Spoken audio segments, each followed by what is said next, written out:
Hello, I'm Hannah Thibodeau in Ottawa. And I'm Andrew Nichols in Toronto. This is CBC News Network. Our top story this hour. Naheed Nenshi was one of Calgary's most popular mayors. His boosters believe he'd make a pretty great premier too. But if he wants the job, he'll have to win the NDP leadership first. And we'll get a live report on Nenshi's campaign kickoff just ahead. Also ahead, hundreds of small earthquakes per hour have been felt off Vancouver Island. This rate of seismic activity hasn't been experienced in the area in more than 20 years.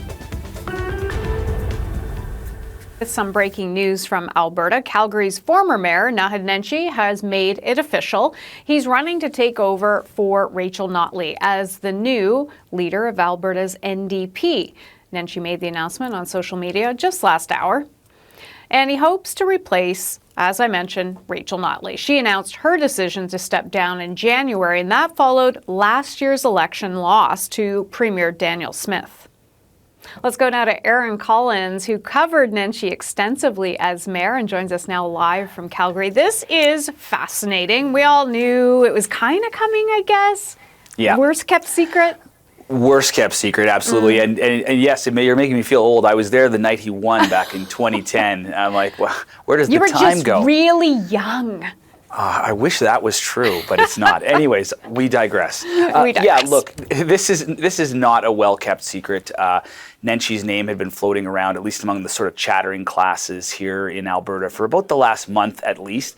And, it's a bit of a surprise because, his brand is to be not connected to any party, right? He chose purple as his color because he mixed that liberal red and that conservative blue to be Nenshi purple. But, why did he change his mind and decide to sort of attach himself to the NDP wagon or the train now? And that's because he says he doesn't like the direction that the province is going under the United Conservative Party. Have a listen to what Naheed Nenshi has to say about his reasons. And I'm really worried that our government right now is not only incompetent, but they're actually immoral and they're dangerous. They punch down on the vulnerable and they've left us completely unprepared for a world that is changing. So those of us who follow politics have missed that sharp tongue a little bit, he's got those one-liners already ready to go. Obviously, those are directed at Danielle Smith and her United Conservative Party, but he's in for a bit of a fight to get this nomination first. Yeah, so you mentioned that fight because he's up against some former cabinet members under Notley's regime too. So what are his chances in all this, Aaron? Yeah, so he's the sixth person to throw his hat in the ring. You got, as you mentioned, a couple, not just cabinet ministers, but, really high-profile ones. You got Sarah Hoffman and Kathleen Ganley. Ganley from here in Calgary, where it's really believed that the NDP are going to have to make more inroads if they're going to sort of turn the tide on the UCP in the next election. And there's others that are here too. Long-time Labour activist Gil McGowan, a couple of other members of caucus from the NDP currently. So there's a pretty crowded field already, and there is a sense out there that perhaps that'll be a bit of a struggle for Naheed Nenshi to convince NDP supporters and the NDP sort of party insiders that he's with them because he's spent so long being apolitical, sort of from a partisan standpoint. So have a listen to Lisa Young, political scientist at the University of Calgary, about how she thinks her chances look. I think we can see this almost as an attempt to merge his kind of progressive urban political machine together with the NDP to see what comes out the other side. So we'll all have to wait to see what comes out the other side. The NDP are going to choose their leader in June.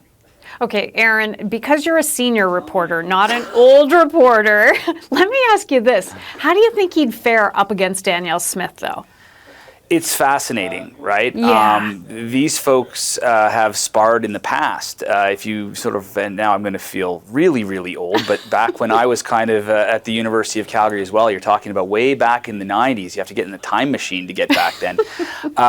They were sort of at school together and in the debating clubs and stuff like that. So, they've been debating each other and sparring with each other and, thinking big thoughts for decades now. So it would be really interesting to see them go toe-to-toe in a race or a contest to determine who was going to lead lead the province. But we're getting a little bit Yeah, ahead of we ourselves. are. Obviously, both of them charismatic, both of them really good in front of the camera, and would be absolutely fascinating to watch. Yeah, okay, we got a bit ahead of ourselves, but I had to little ask bit. because of your experience. My experience, yes. Yes. Thank you. Aaron Collins, always a pleasure chatting. You bet.